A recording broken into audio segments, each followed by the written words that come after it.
అధ్యక్ష, నగర గ్రేటర్ హైదరాబాద్లో అభివృద్ధి మీద గడిచిన 10 సంవత్సరాలు హైదరాబాద్ నగరం అస్తవ్యస్తమైంది తప్ప హైదరాబాద్ నగరం అభివృద్ధి కాలేదు అధ్యక్ష.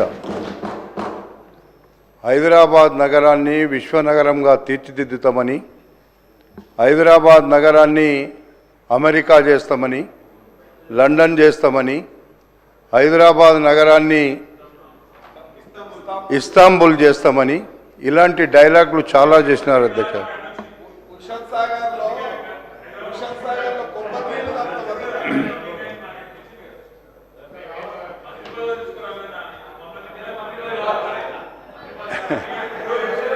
వస్తుంది అధ్యక్ష. నేనేమంటున్నంటే అధ్యక్ష, అభివృద్ధి చేస్తాము అనేటువంటి మాట చెప్పి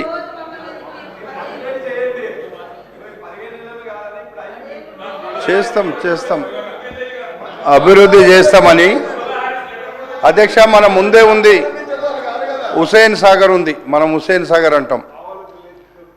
హుసేన్ సాగర్లో కొబ్బరి నీళ్ళు తయారవుతాయి అని చెప్పిండ్రు అధ్యక్ష. అందుకే మీరు చేస్తామన్నారు, 10 సంవత్సరాలు చేయలేదు అధ్యక్ష. అధ్యక్ష, నేను ఒకటే అడుగుతున్నా,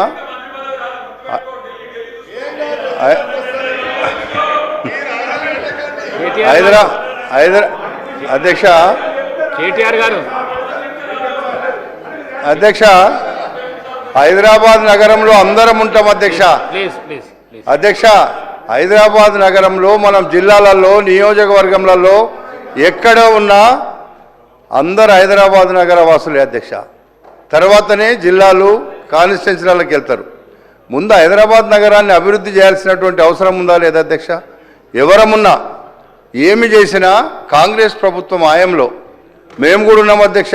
ఆ రోజు రాజశేఖర రెడ్డి గారు ముఖ్యమంత్రి ఉన్నప్పుడు కావచ్చు, అంతకుముందు కాంగ్రెస్ ప్రభుత్వం అధికారంలో ఉన్నప్పుడు కావచ్చు, తర్వాత కాంగ్రెస్ పార్టీ అధికారంలో ఉన్నప్పుడు ఔటర్ రింగ్ రోడ్ తెచ్చింది అధ్యక్ష, ఎయిర్పోర్ట్ తీసుకొచ్చింది అధ్యక్ష, హైటెక్ సిటీ నిర్మించింది అధ్యక్ష. ఇలాంటి కార్యక్రమాలు చేసింది కాంగ్రెస్ ప్రభుత్వం అధ్యక్ష. మేము కాదంటలేం. మీరు కొన్ని ఫ్లైఓవర్లు కట్టినరు, కానీ ట్రాఫిక్ పోయిందా అధ్యక్ష?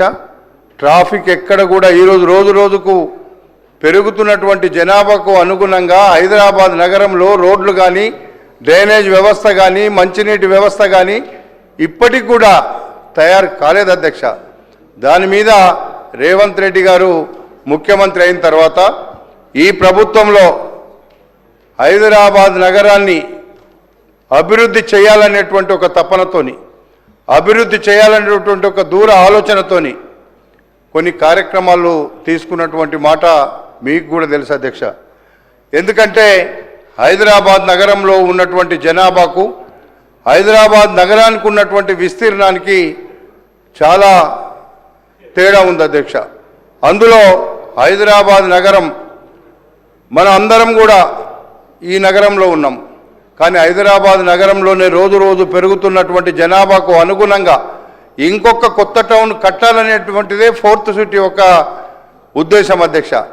అక్కడ నిజంగా మీరే చేసిండ్రు. అక్కడ ల్యాండ్ అక్విజిషన్ అనేటువంటిది 10 సంవత్సరాల్లో టీఆర్ఎస్ ప్రభుత్వం చేసిన గొప్ప పని అధ్యక్ష. కానీ ఆ గొప్ప పనిలో విషము నింపేటువంటి కార్యక్రమం ఉంది అధ్యక్ష. రైతుల దగ్గర భూములు తీసుకున్నప్పుడు ఒక్క ఇండస్ట్రీ అధ్యక్ష, మీకు ఉదాహరణ చెప్తా. మన దగ్గర ఒక సిరీస్ అనేటువంటి ఒక ఇండస్ట్రీ ఉండే అధ్యక్ష, ఫార్మా ఇండస్ట్రీ. ఒక్క ఇండస్ట్రీ ఉంటేనే 100 కిలోమీటర్ల దూరం గాలిలో విష పదార్థాలు, నీళ్లలో విషం, భూగర్భ జలాలంతా కూడా కలుషితం. అలాంటి పరిస్థితి ఉన్నటువంటి పరిస్థితిలో 20,000 ఎకరాల్లో ఫార్మాసిటీ కట్టి ఎవరిని ఇబ్బంది పెట్టడానికి హైదరాబాద్ నగరానికి 15 కిలోమీటర్ల దూరంలో ఉన్నటువంటి ప్రాంతంలో మీరు ఫార్మాసిటీ కడుతున్నామంటే ఎవరికి మంచి జరగాలని కట్టిండ్రు అధ్యక్ష? అందులో ఎవరికి మంచి జరగాలని లేదు. అది కేవలం రైతుల దగ్గర భూములు తీసుకొని ఆ రోజు మీరు తీసుకున్నటువంటి నిర్ణయాన్ని మేము వ్యతిరేకించినాం అధ్యక్ష. భూములు తీసుకుంటప్పుడు వ్యతిరేకించినాం.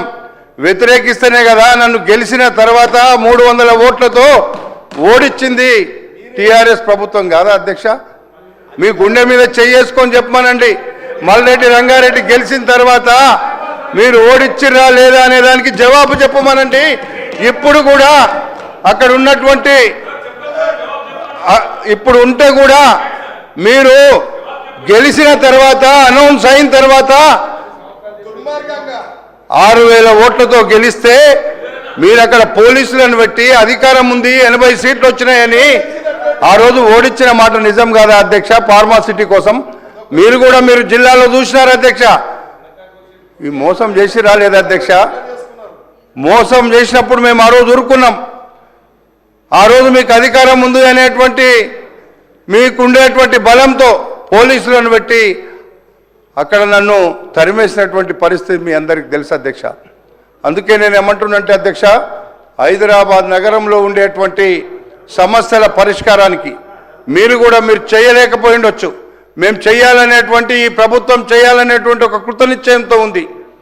మీరు చేయడానికి సహకరించమని ఈ సందర్భంగా నేను కోరుతున్నా అధ్యక్ష.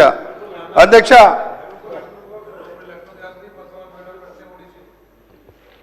మా విప్ గారు చెప్తున్నారు, నిజమే అధ్యక్ష. ఎన్నికలలో ఎవరు ఏం మోసం చేసినా ప్రజలు మోసం చేయరు అధ్యక్ష. రంగారెడ్డి జిల్లా మొత్తంలో మీరు మోసం చేసి మల్రెడ్డి రంగారెడ్డిని ఓడించారని మొన్న చిత్తుగా 41,000 మెజార్టీతో నన్ను గెలిపించారు అధ్యక్ష. ఇవన్నీ మీరు కూడా అర్థం చేసుకోమని మా సోదరులందరినీ కూడా కోరుతున్నా. ఎప్పుడే కానీ ఎవరికైనా మోసం చేయాలని చూస్తే ప్రజలు మనకే మోసం చేస్తారని గుర్తుంచుకోమని కూడా ఈ సందర్భంగా నేను మనవి చేస్తున్నా అధ్యక్ష. ఏది ఏమైనా పెరుగుతున్నటువంటి జనాభాకు అనుగుణంగా 2050 మాస్టర్ ప్లాన్ను హైదరాబాద్ అభివృద్ధి కోసం ఈ ప్రభుత్వం ప్రాధాన్యం ఇస్తుంది అనేటువంటి మాట మీ ద్వారా తెలియపరుస్తున్న అధ్యక్ష. దాంట్లో మీరు కూడా భాగస్వాములు కండి. హైదరాబాద్ నగరంలో మీరు కూడా ఉంటారు కాబట్టి మీరు కూడా సహకరించమని ఈ సందర్భంగా నేను కోరుతున్నా అధ్యక్ష. ఈ ఏడాది బడ్జెట్లో చూసినాం అధ్యక్ష, 10,000 కోట్ల రూపాయలు హైదరాబాద్ నగర అభివృద్ధి కోసం కేటాయించడం అనేటువంటిది మీ అందరూ కూడా మనందరం కూడా చూసినాం అధ్యక్ష. అట్లాంటి 10,000 కోట్ల రూపాయలు అభివృద్ధి కోసం కేటాయించి ఇటు నాగార్జున సాగరు అటు శ్రీశైలం హైవే వరకు ఒక కొత్త సిటీ దాదాపు 30,000 ఎకరాలలో ఫ్యూచర్ సిటీ నిర్మించాలనేటువంటి ఒక మంచి ఉద్దేశంతో మరి ఆలోచన చేస్తుంటే దాన్ని కూడా మీరు వ్యతిరేకిస్తున్నారు అనేటువంటిది అది మంచిది కాదు. మన హైదరాబాద్ నగరం రేపు రాబోయేటువంటి రోజుల్లో మనం హైదరాబాద్ నగరంలో అడిగే మరి దాటేటువంటి పరిస్థితి రేపు రాబోతుంది భవిష్యత్తులో అనేటువంటి మాట కూడా మీకు మనవి చేస్తున్నా అధ్యక్ష. అందుకే ఫ్యూచర్ సిటీని అభివృద్ధి చేసేదానికి హెచ్ఎండిఏ ఈరోజు మనకి హెచ్ఎండిఏ ఎప్పుడో పెట్టినటువంటి హుడాను హెచ్ఎండిఏ చేసినారు. హెచ్ఎండిఏ ఈరోజు అంతకంటే మిన్నగా హైదరాబాద్ నగరాన్ని అమెరికానో లండనో చేయాలి అంటే సాధ్యమయ్యేది ఒక్క ఫ్యూచర్ సిటీలోనే అనేటువంటి మాట మీకు ఈ సందర్భంగా మనవి చేస్తున్నా అధ్యక్ష. అది ఒక ఫ్యూచర్ సిటీ ద్వారానే, ఒక కొత్త నగరం ద్వారానే అలాంటి నగరం తయారవుతుంది. అందులో మీరు కూడా అందరూ కూడా అందులో నివాసం ఉండడానికి మొదలే జాగ్రత్త పడండి.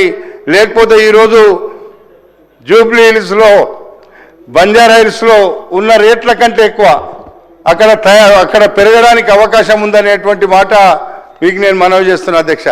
అందుకే మా సోదరులందరినీ కూడా ఈ హౌజ్లో ఉన్నారు, జాగ్రత్త పడి అందరూ కూడా మీరు ఎమ్మెల్యే మనకు ప్లాట్లు ఇస్తారని ఆలోచించకండి. ప్లాట్లు వాళ్ళు ఇచ్చినా ఇవ్వకపోయినా ఈరోజు మనం సరసమైన ధరలకే అక్కడ భూములు దొరుకుతున్నాయి. అందరూ కూడా అందులో తీసుకుంటే మేము కూడా ఆనందపడతాం. అరే నా నియోజకవర్గంలో అందరూ వచ్చున్నారని నాకు కూడా సంతోషం ఉంటుందని చెప్పి మీ అందరినీ నేను చూసేటువంటి జాగ్రత్తగా కాపాడుకోవడానికి మీకు అందరికి వసతులు ఇవ్వడానికి నేను ప్రయత్నం చేస్తా అని చెప్పి కూడా ఈ సందర్భంగా మీకు మనవి చేస్తున్నా అధ్యక్ష. అందుకే ఫ్యూచర్ సిటీలో మనకు యంగ్ ఇండియా స్కిల్ యూనివర్సిటీ అధ్యక్ష ఉద్యోగాలు చేయాలంటే మన పిల్లలకు సాంకేతికమైనటువంటి నిపుణులు తయారు చేయాల్సినటువంటి అవసరం ఉంది. పిల్లల భవిష్యత్తు మార్చాలి.